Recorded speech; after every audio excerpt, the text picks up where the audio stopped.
সেদিন পৌঁছে গেছিলাম শান্তিপুরে NH-12 ওপর অবস্থিত সোনাতরি ফ্যামিলি অ্যান্ড রেস্টুরেন্টে।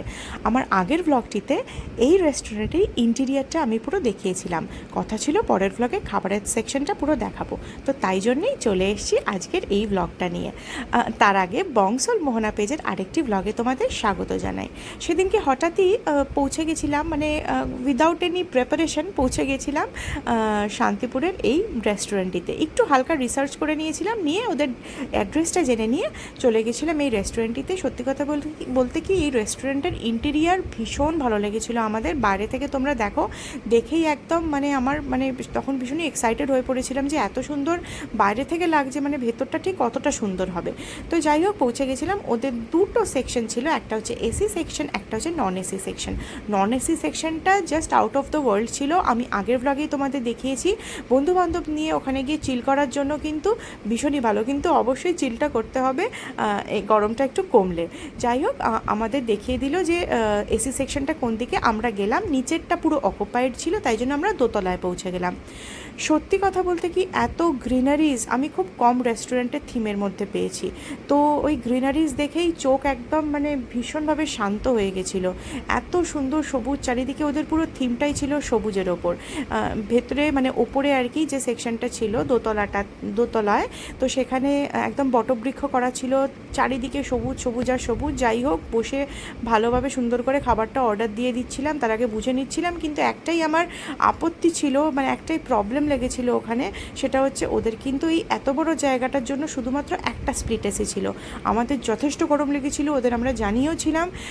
ওরা চেষ্টা করেছিল সোফা অ্যাডজাস্ট করে যদি একটু ঠিকঠাকভাবে এসির নিচটায় হাওয়াটা দেওয়া যায়, বাট এসিটাও মনে হয় পুরনো ছিল, ভালো হাওয়াও ঠান্ডাও হচ্ছিল না, এবং এই গরমে এতটা কভার করাও সম্ভব ছিল না। যাই হোক, আমরা অর্ডার দিয়ে দিয়েছিলাম একটা বেঙ্গলি থালির সাথে অর্ডার দিয়েছিলাম তন্দুরি রুটি আর একটা চিকেনের সাইড ডিশ। তো এবার আস্তে আস্তে দেখাবো বেঙ্গলি থালির মধ্যে ওরা কী কী প্রোভাইড করেছিল।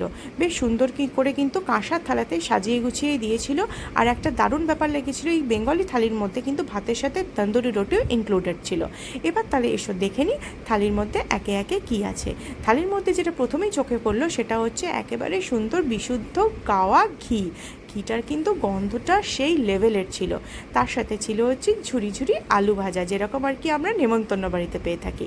তার সাথে ছিল ডালের সাথে ছিল ওদের একটা তরকারির মধ্যে কিন্তু দেখলাম ফুলকপি দেওয়া আছে। তো এই টাইমে ফুলকপি পাওয়াটা বেশ আমার ইন্টারেস্টিংই লেগেছিল। যাই হোক, তারপর তার সাথে ছিল পনিরের একটা আইটেম, শাহি পনির টাইপের একটা আইটেম। এটা বললো রুটির সাথে খাওয়ার জন্য ওরা প্রোভাইড করে। তারপরেই চলে এসছে আমাদের শো স্টপার, মাটনটা তো খেতেই হবে, আর মাটন দেখলেই আমার একেবারে উৎফুল্লতা দ্বিগুণ হয়ে যায়। তাই দেখিয়ে দিলাম তোমাদেরও তুলে নিয়ে। 2 পিস ছিল মাটনের।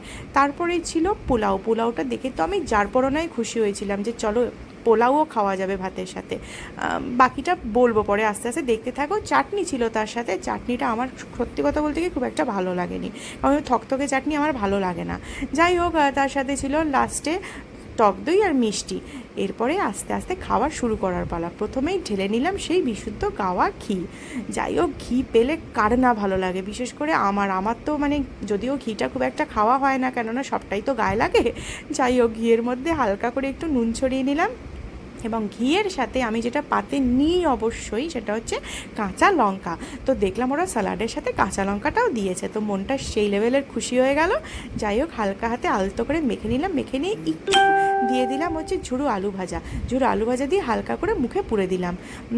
ঘিটা কিন্তু সত্যিই সুন্দর ছিল, বলতে গেলে গোটা ডিশের মধ্যে আমার ঘিটাই সব থেকে ভালো ছিল। আর কাঁচা লঙ্কা দিয়ে খেতে তো সেরা। তারপরে নিয়ে নিলাম ডালটাও যেরকম হয় আর কি, ব্যাপার বাড়ির ডাল যেরকম হয়, বেশ ঘন ঘন ছিল, টেস্ট খারাপ ছিল না, ভালোই ছিল। ডালের সাথে অল্প করে একটু লেবু চিপে নিয়ে তারপর সেটাকে খেলাম, যথেষ্ট ভালো ছিল। ডালের পর আস্তে আস্তে এবার এগোবো অন্যদিকে চলে গেলাম। এরপর আস্তে আস্তে তরকারির দিকে। তার আগে ডালের খাওয়ার পর এক্সপ্রেশনটা দেখো তোমরা। যাই হোক, তরকারি নিয়ে নিলাম, ফুলকপির তরকারি ছিল, বেশ ভালো লেগেছিল খেতে। অসময়ের ফুলকপির তরকারি কার না ভাল লাগে, আমারও যথেষ্ট ভালো লেগেছিল।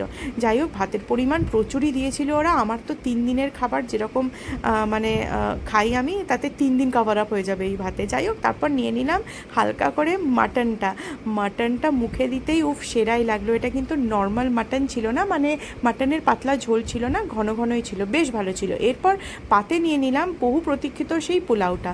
কিন্তু কি বলবো, মানে এতটাই মন খারাপ হয়ে গেছিলো। পোলাওটা কিন্তু ভীষণ রকমের স্টিকি ছিল এবং গন্ধ ছিল। আমি একটু জাস্ট মুখে পুরেই, মানে তার আগেই গন্ধতেই আমার মনে হচ্ছিল বলে একটু মুখে পুরেই আমি বুঝে গেলাম যে না, এটা খাওয়া যাবে না, সাইড করে সরিয়ে দিলাম। মেবি ওদের গরমের জন্য খারাপ হয়ে গিয়েছিল। যাই হোক, তারপর সেটাকে অ্যাভয়েড করে রুটি নিয়ে নিলাম পনিরটা দিয়ে খাবো বলে। সেদিনকে আমার দাঁতে ভীষণ রকমের ব্যথা ছিল, আক্কেল দাঁতের ব্যথা, তাই রুটি মুখে ভরতে যথেষ্ট আমাকে বেগ পেতে হয়েছিল। যাই হোক, তবুও তোমাদের তো দেখাতেই হবে, ভালো লেগেছিল। রুটির সাথে কিন্তু পনিরটাও যথেষ্ট ভালো ছিল। যাই হোক, তোমরা যারা এই ফ্যামিলি রেস্টুরেন্টটাতে যাবে অবশ্যই গিয়ে আগে দেখে নেবে থালি যদি অর্ডার করো যে সব কিছু ঠিকঠাক ছিল কি না। কেননা আমাদের পোলাওটা গন্ধ ছিল এবং স্টিকি ছিল, ওই জন্য মনটা খুব খারাপ হয়ে গেছিলো। পয়সার জিনিস তো ফেলতে বড্ড গায়ে লাগে। যাই হোক, চলো আবার দেখা হবে অন্য কোনো ভ্লগে। ততক্ষণ ভালো থাকো, তোমরা সুস্থ থাকো। আজ আসি, টাটা।